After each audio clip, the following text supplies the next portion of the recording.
Astrologer Ramakrishna Ghosh. আমার এই channel অর্থাৎ অ্যাস্ট্রোলজার রামকৃষ্ণ ঘোষ চ্যানেলের পক্ষ থেকে জানাই আপনাদের সকলকেই স্বাগত। আশা করি ঈশ্বরের কৃপায় আপনারা সকলেই ভালো আছেন। আমি বিভিন্ন রাশির মাসিক রাশিফল নিয়ে আলোচনা করছিলাম। আজকে আমার আলোচনা কর্কট রাশির কয়েকটি ভবিষ্যৎবাণী, যা 100% সত্যি হবেই। জুন 2024 কর্কট রাশির স্বাস্থ্য কেমন যাবে, তাদের শিক্ষা, প্রাথমিক শিক্ষা, কলেজ বিদ্যা, উচ্চশিক্ষা কেমন হবে, তাদের কর্ম, চাকরি বা ব্যবসা কেমন হবে, তাদের প্রেম দাম্পত্য সম্পর্ক কেমন হবে, তাদের মাতা পিতার সাথে তাদের সম্পর্ক বা তাদের শরীর স্বাস্থ্য কেমন যাবে, এবং তাদের পারিবারিক জীবন কেমন যাবে, তাদের ওভারঅল ভাগ্য কেমন হবে।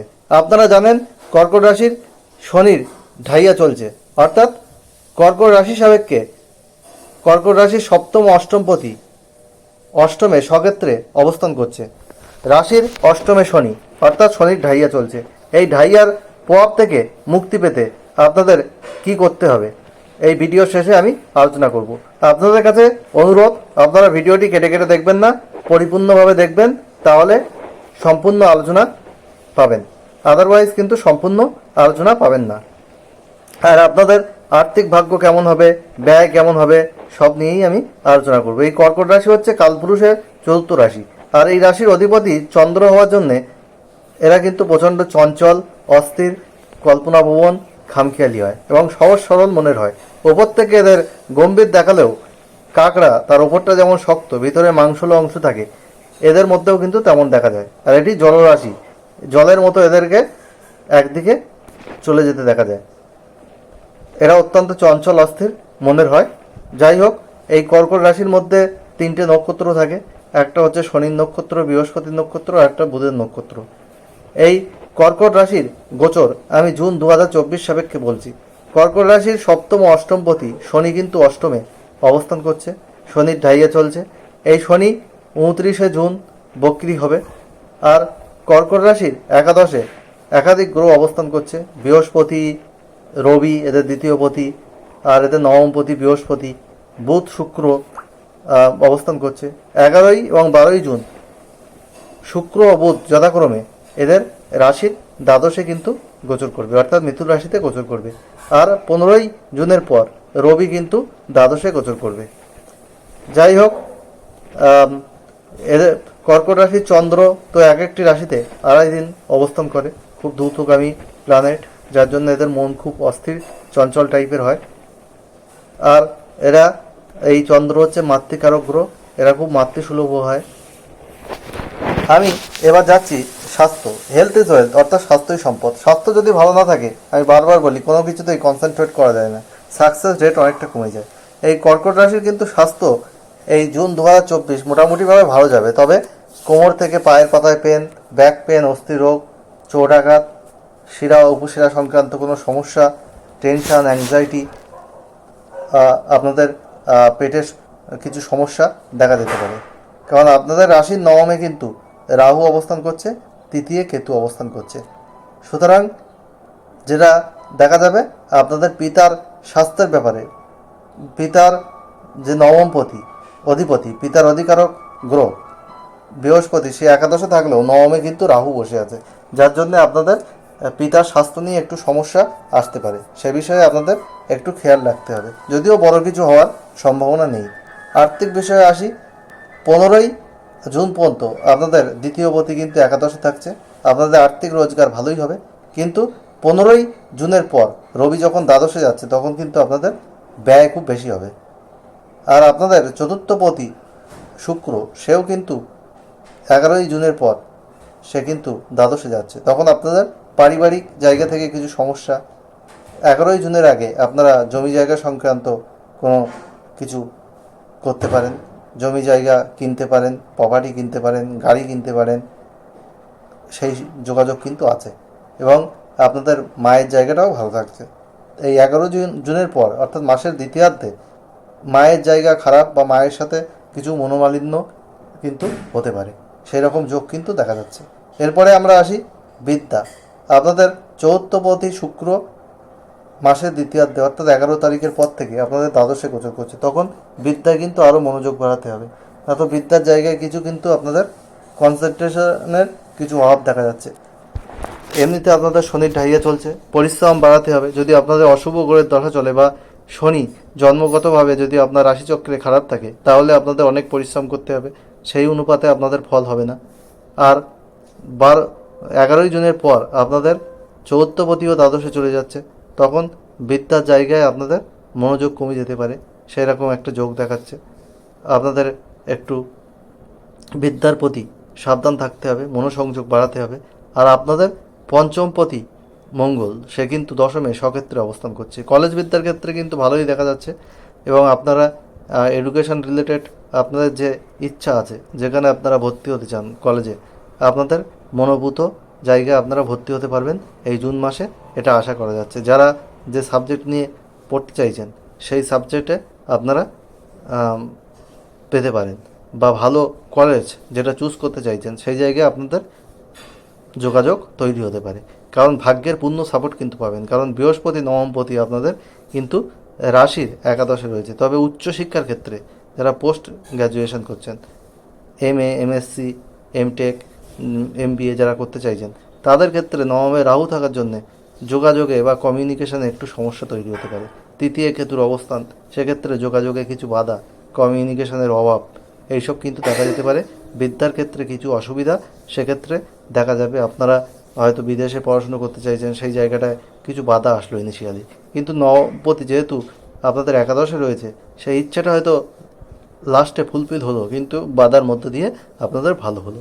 কিন্তু ইনিশিয়ালি হয়তো একটা বাধা আপনাদের দেখা যাবে। এ মাসে আপনাদের অনেক ইচ্ছা কিন্তু ফুলফিল হবে, যেহেতু নবমপতি একাদশে রয়েছে। ভাগ্যের পরিপূর্ণ সাপোর্ট আপনারা পাবেন ইনিশিয়ালি বাধা আসলেও। এরপরে আমরা আসছি প্রেম। আপনাদের পঞ্চমপতি দশমে রয়েছে, প্রেমের জায়গা ভালোই বলা যাচ্ছে। আপনারা রোমান্টিক একটা প্রেম অনুভব করবেন, এবং আপনারা উদ্যমের সাথে আপনারা প্রেম করতে পারবেন। আর যাদের প্রেমের সম্পর্ক খারাপ চলছিল, তাদের এই সময়টা সম্পর্ক আবার ভালো হতে পারে, সেই রকমও কিন্তু যোগ রয়েছে। বিবাহিত জীবনের ক্ষেত্রে আপনাদের সপ্তমপতি কিন্তু অষ্টমে রয়েছে, শনির ঢাইয়া চলছে। স্ত্রীর শারীরিক জায়গায় কিছু সমস্যা হতে পারে, বা স্ত্রীর সাথে কিছু মনোমালিন্য হতে পারে। যদি জন্মছকে শনি ভালো জায়গায় থাকে, তাহলে অতটা সমস্যা দাম্পত্য জীবনে হবে না, মোটামুটি ভালো জায়গায় আপনারা থাকতে পারবেন, বা ভালোভাবে আপনারা দাম্পত্য জীবন এনজয় করতে পারবেন। কিন্তু যদি দাম্পত্য জীবনের ক্ষেত্রে সমস্যা আসবে যদি শনি আপনাদের জন্মছকে খারাপ অবস্থানে থাকে। এরপরে আসি চাকরি। যারা কর্মের সঙ্গে যুক্ত, তাদের কর্মপতি কর্মক্ষেত্রে থাকায় তাদের কর্মে সাফল্য রয়েছে, ইনক্রিমেন্ট রয়েছে, কোনো প্রমোশন হওয়ার যোগ রয়েছে। ইনিশিয়ালি বাধা আসলেও কিন্তু আপনাদের ভাগ্যের সাপোর্টে আপনারা কিন্তু বেরিয়ে যাবেন, আর আপনাদের মধ্যে একটা উদ্যম কাজ করবে, আর আপনারা একটা ভালো জায়গায় কিন্তু এই জুন মাসে অ্যাচিভ করতে পারবেন। আর যারা নতুন চাকরি খুঁজছেন, তাদেরও কিন্তু চাকরি প্রাপ্তির যোগ কিন্তু এই জুন মাসে দেখা যাচ্ছে। বিশেষ করে মাসের প্রথমার্ধে রবি যখন একাদশে থাকছে, দ্বাদশে গেলে তখন একটু সমস্যা তৈরি হয়। রবি দ্বাদশে অতটা ভালো ফল দেয় না। আর আপনাদের যারা ব্যবসা করছেন, তাদের ব্যবসার জায়গা শ্রীবৃদ্ধি রয়েছে। যাদের শনি বিশেষ করে জন্মচাটে ভালো রয়েছে, সপ্তমপতি অষ্টমে থাকার জন্যে কিছু কিছু ক্ষেত্রে একটু সমস্যা তৈরি হলেও ব্যবসায় আলটিমেট আপনারা গেইন করতে পারবেন। আর আপনাদের যারা টেকনিক্যাল কোনো কাজকর্ম বা ইঞ্জিনিয়ারিং প্রোডাক্টের সঙ্গে যুক্ত, তাদের ব্যবসা কিন্তু ভালো হবে। যারা খনিজ দ্রব্য নিয়ে ব্যবসা করেন, মাটির নিচের কোনো জিনিস নিয়ে ব্যবসা করেন, গাড়ির যন্ত্রাংশ, আকরিক বা গ্রিলের ব্যবসা করেন, পেট্রোল পাম্পের ব্যবসা করেন, তাদের কিন্তু ভালো সময় যাবে। এবং আপনাদের পার্টনারশিপ বিজনেসও কিন্তু ভালো হবে। আপনারা যারা স্টক মার্কেটে বিনিয়োগ করছেন, তারা কিন্তু ধীরে ধীরে বিনিয়োগ করতে পারেন। ডিসিশান একটু ঠিকঠাক করে নিলে আপনাদের কিন্তু এই জুন 2024 ভালোই যাবে। আর আপনাদের সন্তান ভাগ্যও বিশেষভাবে ভালো থাকছে, সন্তানের ক্ষেত্রে আপনারা গর্বিত হতে পারেন। এই হলো ওভারঅল কর্কট রাশিফল। আর আপনাদের যে শনির ঢাইয়া চলছে, তা থেকে বেরিয়ে আসার জন্য শনির বীজ মন্ত্র প্রতিদিন সূর্যাস্তের পর পশ্চিম দিকে মুখ রেখে 8 বার পাঠ করুন।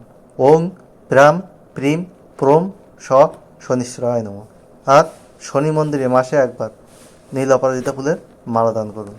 আর প্রতি শনিবার পশ্চিম দিকে মুখ রেখে নিরামিষ আহার করুন, অবশ্যই সুফল পাবেন। আর আপনারা প্রতি সোমবার শিবলিঙ্গকে বেলপাতা গঙ্গা জল দিয়ে স্নান করান। আর আপনারা ক্রিম, হলুদ, সোনালি আর আপনারা লাল, গোলাপি এইসব রং বেশি ব্যবহার করুন। আর আপনারা যেসব রং কম ব্যবহার করবেন, সবুজ, নীল, আকাশি, কালো, ধূসর কম ব্যবহার করুন, তাহলে আপনাদের পজিটিভিটি অনেক বাড়বে। আর আমি কম্পিউটার সায়েন্সে পিএইচডি, আমি নেট গেট সেট কোয়ালিফাইড, আমি কলেজের অধ্যাপক, আমি মাল্টিপল প্রফেশনের সঙ্গে যুক্ত। অ্যাস্ট্রোলজি আমার নেশা পেশা। অন্য অন্য প্রফেশনের মতো অ্যাস্ট্রোলজিকে আমি সৎ উপায়ে এগিয়ে নিয়ে গেছি। আপনারা হোয়াটসঅ্যাপে একটা question, date of birth, time, place দিয়ে আমাকে করতেই পারেন, তবে ফার্স্ট কাম ফার্স্ট সার্ভ বেসিসে আমি সার্ভিস প্রোভাইড করি। আমি কিন্তু আমার কাছে ওই ফ্রিতে করতে হলে একটু ওয়েট করতে হবে, তাড়াহুড়ো করলে হবে না। আর তাছাড়া আপনারা আমার কাছ থেকে অনলাইন কনসালটেন্সি নিতে পারেন বা চেম্বারে এসে আমার থেকে করিয়ে নিতে পারেন হরস্কোপ, ফুল হরস্কোপ, ডিটেল রিপোর্ট আমি লিখে দিই। অন্য অ্যাস্ট্রোলজারের মতো সফটওয়্যার থেকে প্রিন্ট করে নয়, হাতে লেখা। এবং অন্য অ্যাস্ট্রোলজার যা ভিজিট নেয় তার 1/5 ভিজিটে আমি কিন্তু আপনাদেরকে এই সার্ভিস প্রোভাইড করি। আমার সঙ্গে পরিচয় হলে আপনারা বুঝতে পারবেন আমি কতটা সততার মাধ্যমে এই প্রফেশনকে এগিয়ে নিয়ে গেছি। যাই হোক, কর্কট রাশির কিছু বাধা রয়েছে, অনেকটাই ভালো রয়েছে জুন 2024। সব কর্কট রাশির মানুষের জীবন জুন 2024 সুখ সমৃদ্ধি আনন্দে ভরে উঠুক, ঈশ্বরের কাছে এই প্রার্থনা করি। আর ভালো লাগলে অবশ্যই ভিডিওটিতে like, comment, subscribe, share, bell আইকনে প্রেস করবে, যাতে আপনাদের এই ভিডিও আপলোড হওয়ার সাথে সাথে আপনারা সহজেই দেখতে পান এবং সবাই দেখতে পায় সেই সুযোগটা করে দেবেন। সব মানুষ যাতে জানতে পারে তাদের জুন 2024 কেমন যাবে এবং এই তাদের যে সমস্যা আছে সেই সমস্যা থেকে বেরিয়ে আসার জন্যে কী রেমেডি রয়েছে। আপনারা সবাই ভালো থাকুন। আজ এখানেই শেষ করছি। আবার খুব তাড়াতাড়ি নতুন আলোচনা নিয়ে আপনাদের সামনে